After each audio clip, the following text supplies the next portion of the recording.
کیا کہ میں نے ابو صالح سے سنا، وہ بیان کرتے تھے کہ میں نے ابو ہریرہ رضی اللہ عنہ سے سنا کہ رسول اللہ صلی اللہ علیہ وسلم نے فرمایا، 3 طرح کے لوگ وہ ہوں گے جن کی طرف قیامت کے دن اللہ تعالیٰ نظر بھی نہیں اٹھائے گا اور نہ انہیں پاک کرے گا، بلکہ ان کے لیے دردناک عذاب ہوگا۔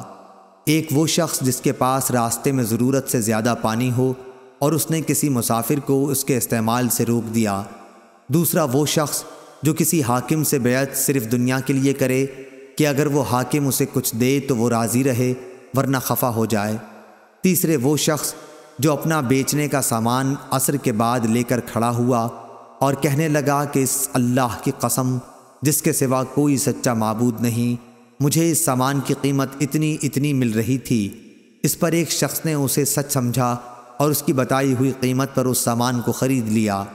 پھر آپ صلی اللہ علیہ وسلم نے اس آیت کی تلاوت کی، جو لوگ اللہ کو درمیان میں دے کر اور جھوٹی قسمیں کھا کر دنیا کا تھوڑا سا مال مول لیتے ہیں، آخر تک۔